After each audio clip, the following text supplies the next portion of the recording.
ഞാൻ വെറുതെ പറഞ്ഞതല്ല, ഒരു വീഡിയോ കണ്ടു. ഇത്രയും കാലം അവർ പറഞ്ഞ കാര്യം എന്താണ്? എന്നെ കേൾക്കുന്ന ആളുകൾ ആരെങ്കിലുമൊക്കെ ഉണ്ടെങ്കിൽ, ആ വിഭാഗത്തിൽ പെട്ടുപോയിട്ടുണ്ടെങ്കിൽ, നിങ്ങൾക്ക് ഈമാനോട് കൂടെ മരിക്കണം, സ്വർഗത്ത് പോകണമെന്ന് ആഗ്രഹമുണ്ടെങ്കിൽ ഈ പറയുന്ന കാര്യം ശ്രദ്ധയോടൊന്ന് കേൾക്കുക.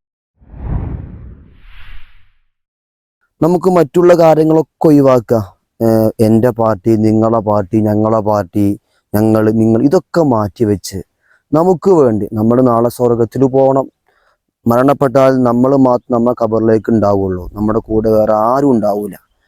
ഇത്രയും കാലം ഈ പറഞ്ഞ കാര്യങ്ങൾ മാറ്റി പറഞ്ഞുകൊണ്ടേയിരിക്കുക, ഒരു മടിയും കൂടാതെ പറഞ്ഞ കാര്യങ്ങളൊക്കെ നാൾക്ക് നാള് മരണപ്പെട്ടവർക്ക് വേണ്ടി ദുആ ചെയ്താൽ ഒരു കാര്യവുമില്ല എന്ന് ഇവർ പ്രസംഗിച്ച് നടന്നു. എന്നൊരു മൗലവി പറയാണ്, അതുകൊണ്ട് നല്ല കാര്യമാണ് മറ്റുള്ളവർക്ക് വേണ്ടി നമ്മൾ ദുആ ചെയ്യണം. റസൂൽ പറഞ്ഞതാ, നിങ്ങൾ മറ്റുള്ളവർക്ക് വേണ്ടി ദ്വാരന്നാൽ നിങ്ങൾക്ക് വേണ്ടി ദ്വാരക്കുന്ന ആളുകളെ അള്ളാഹു നിശ്ചയിക്കും. ഇപ്പം ഞാനിവിടെ വന്നു, ഖുത്ബയുടെ ആരംഭത്തിൽ ഇതായിരുന്നു അല്ലേ? അപ്പോൾ നമ്മളെ കഴിഞ്ഞു പോയ ഇന്നലെകളിലെ പണ്ഡിതന്മാർക്ക് വേണ്ടിയതായിരുന്നു, ഇന്ത്യങ്ങളെയൊക്കെ മാതാപിതാക്കൾക്ക് വേണ്ടിയതായിരുന്നു അല്ലേ? അതെന്തുകൊണ്ടാണ് അങ്ങനെ ദ്വാരക്കുമ്പം അപ്പം നിങ്ങൾ ഏറ്റവും ചുരുക്കം ആമീൻ പറയില്ലേ? ഈ പ്രാർത്ഥന ഇപ്പോൾ അവിടെ കിട്ടിയാൽ, നമ്മളെ പണ്ഡിതന്മാർ കിട്ടിയാലും നമ്മളെ മാതാപിതാക്കൾ കിട്ടിയാലും ഇപ്പം എന്താ അറിയുങ്ങൾ ഇതിൻ്റെ അവസ്ഥ? റസൂൽ പറഞ്ഞത്, ഒരു പ്രാർത്ഥന മരിച്ചുപോയാൾക്ക് നമ്മൾ കൊടുത്താൽ കിട്ടുന്ന ലാഭം എന്താ അറിയാം? കൽ ഖരീഖിൽ മുത്തഖവ്വിസ് എന്ന റസൂൽ പറഞ്ഞു. എന്ത്? വെള്ളത്തിൽ മുങ്ങിത്താവാൻ പോകുന്ന ഒരാൾക്ക് കിട്ടുന്ന ഒരു കയറാണെന്ത്? ഈ പ്രാർത്ഥന ഖബറിൽ. ഈ ഖബറിലേക്ക് പണി ചെല്ലു പ്രാർത്ഥന. അപ്പം വെള്ളത്തിൽ മുങ്ങിത്താങ്ങാൻ പോകുന്ന ഒരാൾക്ക് കൊടുക്കുന്ന ഒരു പിടിവള്ളിയാണെന്ത്? പ്രാർത്ഥന. അതുകൊണ്ടാണ് ഞാൻ അങ്ങനെ വരുന്നത്. അതേപോലെ തന്നെ നന്മകളൊക്കെ അവർക്ക് ശിർക്കാണ്, ബിദ്അത്താണ്, അനാചാരമാണ്, എല്ലാം ഒരു അദ്ദാദ്. നിസ്കാരത്തിന് ശേഷമുള്ള കൂട്ടുപ്രാർത്ഥന അതൊക്കെ ഇവർ പാടില്ല, ശിർക്കാണ്, ബിദ്അത്താണ്. എന്നാൽ ചെയ്യുന്ന കാര്യമാണെങ്കിലോ, ഇപ്പോൾ വെള്ളിയാഴ്ച ജുമുഅ ഖുതുബ, അത് അറബി ഭാഷയിൽ ഓതിയാൽ ശരിയാകുമെന്ന വിഷയത്തിൽ അവർക്ക് വരെ തർക്കമില്ല. എന്നാലും അത് ജനങ്ങൾക്ക് തിരിയണം, മനസ്സിലാവണം എന്ന പേരും പറഞ്ഞ് അത് ഫസാദാക്കണം.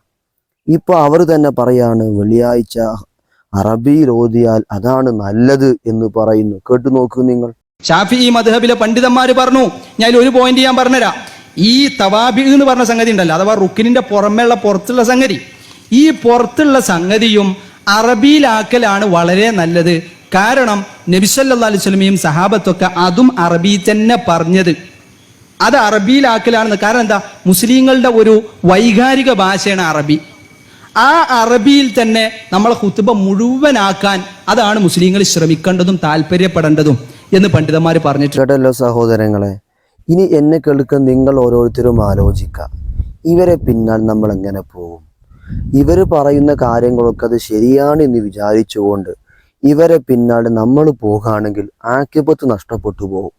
അതുകൊണ്ട് ഗ്രൂപ്പ് കാര്യങ്ങളും നിങ്ങൾ എന്നുള്ള കാര്യങ്ങളൊക്കെ മാറ്റിവെച്ച് നെഞ്ചത്ത് കൈവച്ചുകൊണ്ട് ആത്മാർത്ഥമായി ചിന്തിക്കുക, ഈ പോക്ക് ശരിയാണോ? എന്നാൽ സുന്നികളായ ആളുകളെ സംബന്ധിച്ച് തുടക്കം മുതൽ പറഞ്ഞ കാര്യങ്ങളൊക്കെ ഇതുവരെ വള്ളി പുള്ളി മാറ്റമില്ലാതെ, വിശ്വാസപരമായ കാര്യങ്ങൾക്ക് ഒരു മാറ്റവുമില്ലാതെ ജനങ്ങളെ പഠിപ്പിക്കുന്നു. ഒന്നുപോലും അത് തിരുത്തേണ്ട അവസ്ഥ വന്നിട്ടില്ല. അള്ളാഹു എല്ലാവർക്കും നല്ല ഹിദായത്ത് അള്ളാഹു ഏറ്റിത്തരട്ടെ. ഈമാനോട് കൂടെ മരിക്കാൻ അള്ളാഹു തൗഫീഖ് നൽകട്ടെ. ഇനിയും കാണാം ദുആ വസിയത്തോടു കൂടെ. അസ്സലാമു അലൈക്കും വറഹ്മത്തുള്ളാഹി വബറകാതുഹു.